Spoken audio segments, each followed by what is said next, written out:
Hey tankers, Bucksky and Snuggy here with a quick video in regards to skills and perks. The first thing I'd like to point out when it comes to skills and perks is there's a huge difference between the two. If you look at this little symbols right here, you'll notice the protractor is a skill and a perk is the lightning bolt, okay? So when you actually come in here and you choose a new skill or a new perk, you'll notice that the skills, they come into effect as soon as they start being researched. So at 1%, you are going to feel the effect of it. Same if it was 60%, 70%, 100%. But a perk, okay, you're not going to feel anything in regards to it unless it's 100% researched, okay?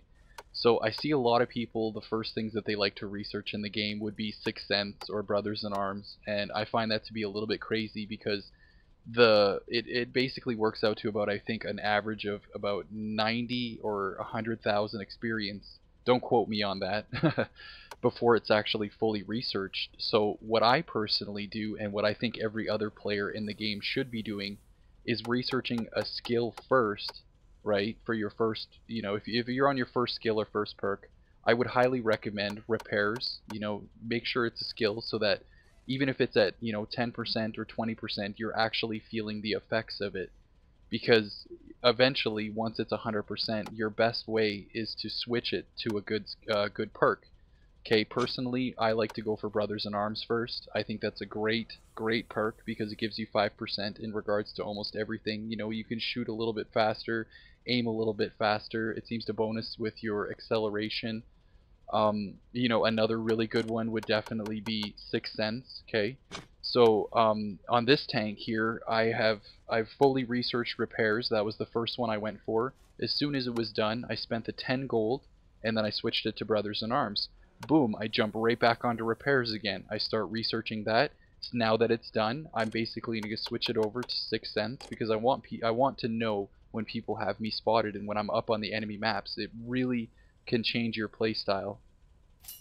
So right, spend the 10 gold, switch it up, get right back into researching repairs again. And for most of these skills and perks, it kind of depends on what tank you're playing, but Brothers in Arms and Sixth Sense are two musts I would recommend for any single tank that you're ever playing in the game. If you're playing light tanks, I would recommend, Camouflage or, like situational awareness. Recon, whatnot. If you're playing a tank like the KV-1S or the IS-6, which has really horrible aim times, I would definitely go with certain skills like Smooth Ride, Snapshot. It really drastically reduces the aim time for each tanks like this. Clutch braking is really good for heavy tanks. I would recommend that because you want to be able to have mobility while you're playing the game.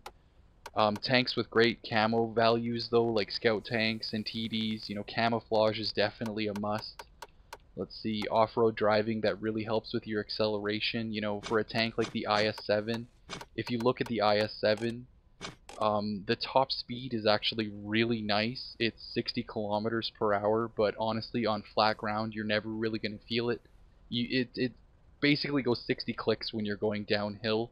That's pretty much about it, but because it's got rough ground resistance, off-road is something that's really beneficial to a tank like this. Let's see what else we got here. For me, when it comes to autoloader tanks, I really like to use Deadeye. Deadeye is really effective in my opinion because it helps you damage modules and get critical hits. As you can see on this one, I definitely have Deadeye. Safe stowage is really good if you find your tank getting ammo racked a lot, and it really just critically cripples your aim or reload times. Definitely get safe stowage. Armor is pretty good for when people are damaging your guns and it basically ruins your accuracy. Armor is really effective for that.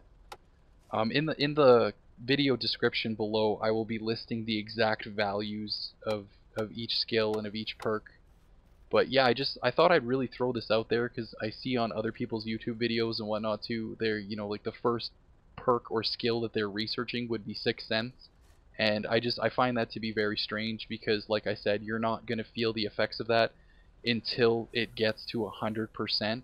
Whereas a skill that you research, the ones with the protractors here, even if it's 2%, it's you're gonna feel a difference in regards to your in your tank. Like it's gonna make your playstyle so much easier to bear, and it's a huge benefit to everybody, I personally think. But yeah, that's pretty much it. And you know, the best advice I could give you is if you do spend any money in this game, you buy some gold, do yourself a solid and you know, save about 200 to 400 gold just for skills and perks. You know, any less than that, and it's kind of tricky because you know we've got it pretty lucky with the fact that changing these is only 10 gold. On the PC, it's 100 gold, so I kind of think we have a bonus in regards to that. You know, like I said too, with my first perks that I really like to go for would be, you know, Brothers in Arms and Sixth Sense. But if you really are, you know, dedicated to getting the crew up really fast, I would recommend Mentor. The sooner you get Mentor, the better, because at 100% for Mentor, you get 10% to battle experience for your crew in every single match. And over the long run, that would really be a huge benefit. For a lot of my premium tanks, I throw that on because it really helps out. It really is a big effect. But yeah, that's pretty much it. That's all I really wanted to talk about in regards to skills and perks. Hope you guys enjoy the video. Hopefully I made it nice and short and sweet. If you guys could, you know, hit that like button. Please subscribe if you haven't already. And good luck on your next matches, guys. And see you out in the battlefield.